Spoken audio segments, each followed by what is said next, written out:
সকালবেলা ঘুমে থেকে উঠে বুঝছো ব্রাশটা নিয়ে ঠিক আছে মানে রুমের বাইরে বেড়াইছি আর এই যে কনস্টেবল গুলা দেখি এনে মানে মিটিং করবা আনছে বুঝছো কি নিয়ে যে মিটিং করবা আনছে আমি জানি না ঠিক আছে হয়তো কেরে হয়তো কোনো মানে চেংড়ি ঠেংড়ি নিয়ে হয়তো পলাইছে সেই কারণে মনে হয় বুঝছো সবাই মিলে একসাথে বইছে তোমরা দেখো নিজের চোখেই দেখো। बात कुछ समझ न आई कमी का हमने पाई।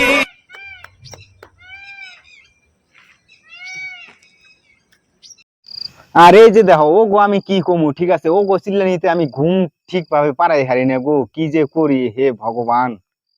আচ্ছা বন্ধুরা তোমরাই কয়ে দাও তো এই ময়ূরের চালায় তো ঘুম পাড়া হারি না কি করলে ঠিক আছে ওরা ইনকি আইফো না আমার এটা একটু বুঝিয়ে দাও তোমরা। ব্রাশ ট্রাশ করে চা টা খেয়ে বানিয়ে ঠিক আছে তারপরে গেছিলাম গা কাজে তারপরে এই যে এরকমই কাম আমাগো মানে কপালে জুটছিল আজকে দেখো তোমরা খালি প্রথমে তো আমি আর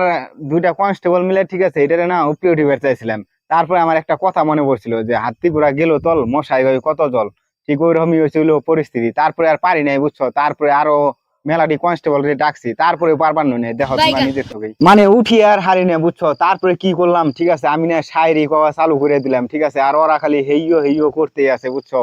মানে এমনি করলে না মানে অনেকটাই জোর পাওয়া যায় অনেকটাই জোর ঠিক আছে তোমরা হয়তো কোনোদিন এরকম করে কাম করো নাই ঠিক আছে এরকম করে শায়রি কইবা ঠিক আছে দেখবা যে মানে 10 জনের কাম না 3 জনেই করে দিয়ে হারবা বুঝছো। তো আমারটা তো গেল গা এই যে কনস্টেবলেরটা শুনো না না আমারটাও কয়ে নই ঠিক আছে নইলে আবার তোমরা খারাপ পাইবে। তো একদিন আমি